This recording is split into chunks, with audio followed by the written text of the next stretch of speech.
तो हेलो दोस्तों, स्वागत है आपका प्रबल डिफेंस एकेडमी में। और जैसे कि आपका एग्जाम अब दूर नहीं रहेगा, चाहे सैनिक स्कूल हो चाहे आपका यूपी सैनिक स्कूल हो, तो आपके अंदर अगर जुनून है, अगर आप बिल्कुल जिस जुनून से बैठे हुए हैं कि मेरे को एग्जाम बिल्कुल क्रैक करना है, तो 1 से 1.5 महीने के अंदर भी आप इस एग्जाम को क्रैक कर सकते हैं। बस आपको एक निश्चित और एक संकल्प अपने मन में बनाना पड़ेगा। तो कहते हैं ना, यदि अंधकार से लड़ने का संकल्प कोई कर लेता है तो एक अकेला जुगनू भी सब अंधकार हर लेता है। बस आपको मेहनत जरूर करनी है, बट मेहनत कहाँ करनी है, सही दिशा आपको मिलनी चाहिए। क्योंकि अगर आपकी दिशा सही नहीं हुई ना, तो आप गलत दिशा में ही दौड़े चले जाएंगे और आपको पता भी नहीं लगेगा कि आप रास्ते से भटक चुके हैं। इसलिए रास्ते से भटक करके मेहनत करोगे तो मेहनत ही करते रह जाओगे, आपको मार्क्स नहीं मिलने वाले। तो आपको देखना है पेपर ऐसी क्या स्ट्रेटेजी फॉलो करेंगे क्लास 9th और 7th और 6th, क्योंकि इस बार से 6th क्लास के लिए भी इन्होंने एंट्रेंस लागू कर दिया है। तो ऐसी क्या स्ट्रेटेजी फॉलो करें कि इजीली हम महीने से 1.5 महीने वर्ग की मेहनत से इजीली इस एग्जाम को क्रैक कर पाए। तो ये बिना किसी देरी के उस स्ट्रेटजी को देखते हैं, चलते हैं। जैसे कि आपको पता है कि इस एग्जाम में 200 मार्क्स का पेपर होता है आपका, जिसमें 4 सब्जेक्ट्स होती हैं। 50 क्वेश्चंस आपके जीके के रहते हैं, 50 क्वेश्चंस आपके इंग्लिश के, 75 क्वेश्चन मैथ्स के और 25 क्वेश्चन रहते हैं आपकी रीजनिंग एबिलिटी से। तो टोटल इस तरीके से आपके 200 मार्क्स का पेपर बनता है। ईच क्वेश्चन 1 मार्क्स का ही होता है, तो 200 मार्क्स का पेपर हो गया टोटल। कोई भी अभी तक नेगेटिव मार्किंग यूपी सैनिक स्कूल की ओर से नहीं है। इंग्लिश सेक्शन से कितने क्वेश्चंस पूछे जाते हैं? 50 क्वेश्चंस आपके पूछे जाते हैं, 50 ही मार्क्स के होते हैं। मैं नंबर ऑफ क्वेश्चन लिख देता हूं और यहां लिखा हूं मार्क्स कितने मार्क्स के होते हैं। तो 50 क्वेश्चंस होते हैं, 50 ही मार्क्स के होते हैं। देन आता है हमारा जीके के भी 50 क्वेश्चंस होते हैं और 50 ही मार्क्स के होते हैं। नेक्स्ट बात करेंगे, हमारे पास रहता है मैथ्स, और मैथ्स की वेटेज यहां आप देख रहे हैं सबसे ज्यादा है, 75 क्वेश्चंस और 75 मार्क्स हो गए।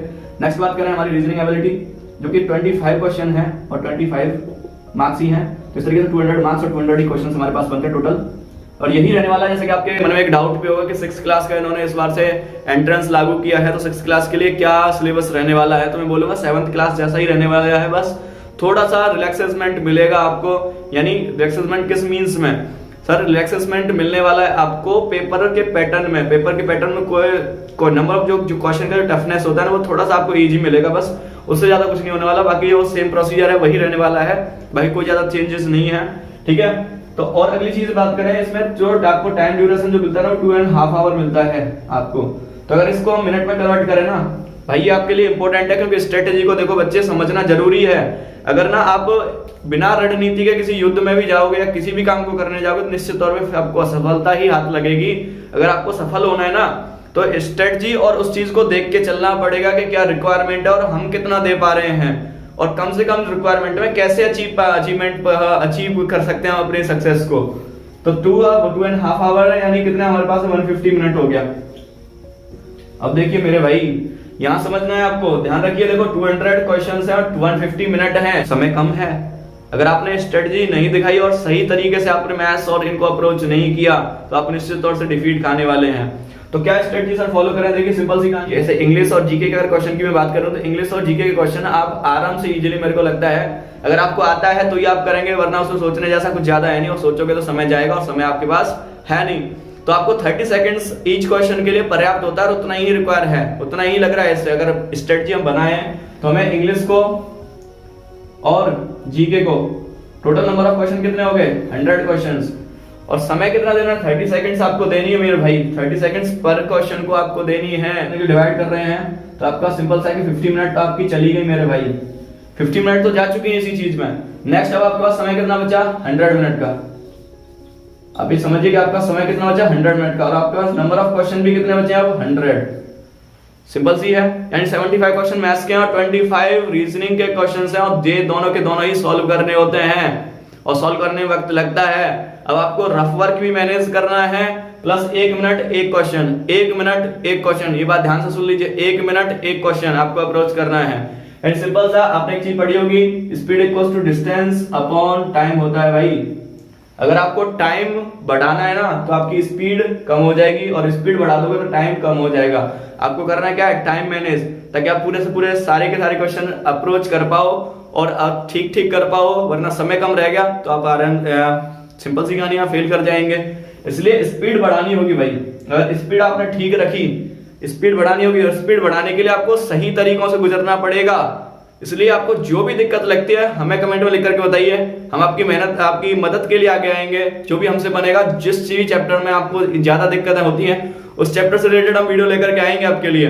आपको सही तरीके और सटीक तरीके जहां से भी क्वेश्चन आ रहे हैं मैं उस पर आऊंगा, लेकिन मैं पहली बात में मैं सिर्फ यही बता रहा हूँ सिलेबस क्या है और स्ट्रेटजी क्या रहने वाली है, जिससे आप अनजान रहते हैं।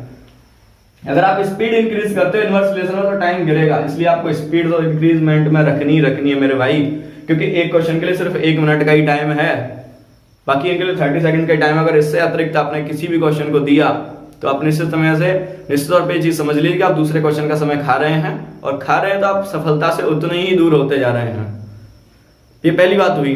यही चीज सेम 6th स्टैंडर्ड पे भी लागू होती है, 7th पे भी और 9th पे लागू होती है स्ट्रेटजी, क्योंकि एग्जाम सिलेबस तीनों का सेम है और 150 मिनट का ही समय मिलता है। क्लियर है?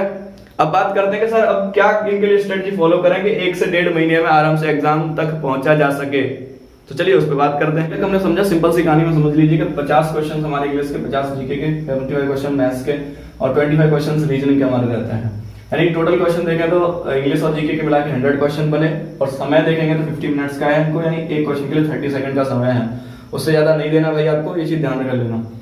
175 क्वेश्चन ये, 25 ये, तो हमारे 100 क्वेश्चन ये बने और समय आपके पास है 100 मिनट का, तो एक क्वेश्चन के लिए आपके पास में 1 मिनट का वक्त है। और ये सॉल्विंग मैटर होता है रीजनिंग और मैथ्स, सॉल्व करना होता है कोई भी क्वेश्चन। अगर आपसे अटका, आप लॉन्ग मेथड से गए या ट्रेडिशनल मेथड से अगर आप गए, तो निश्चित तौर पे आपसे 2 से 3 मिनट के क्वेश्चन को सॉल्व करने में लग जाएंगे। और अगर एक क्वेश्चन को मेरे भाई अगर 2 से 3 मिनट दोगे तो आप खुद ही सोचिए सर कि एक क्वेश्चन के लिए सिर्फ 1 मिनट जो हिस्से में आता है, आप 3 मिनट अगर दोगे तो कैसे एग्जाम क्रैक होगा।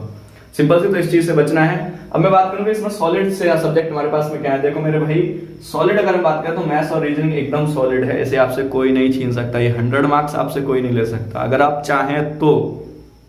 अगर आप नहीं मेहनत करोगे तो ये भी चले जाएंगे, सिंपल सी कहानी है।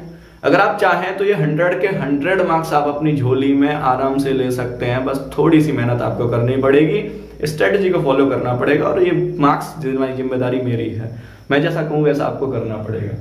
नेक्स्ट बात कर रहे हैं इंग्लिश पर। अगर इंग्लिश भी आप बढ़िया से पढ़े हो कंसेप्चुअल, अगर वोकैब और ग्रामर दोनों पोर्शन आपके अच्छे हैं, तो आप इजीली, मैं मानता हूं कि ये भी, चलो थोड़ा सा इसका डाउट करता हूं इसलिए मैंने इस पर सर्कल किया है, बट आप अच्छे से पढ़ते हैं तो ये भी 50 मार्क्स आपकी झोली मानिए, 150 क्वेश्चन अगर आप चाहें तो सीधे ही सीधे रह जाती है। जीके जो सबसे ज्यादा डाउटेबल होती है कि आप जितना भी कहते हैं समुद्र भर होती है, जितना पढ़े उतना ही कम पड़ जाती है, लेकिन समुद्र भर भले ही है, लेकिन आपको गोता वहां लगाना है जहां से मार्क्स मिले।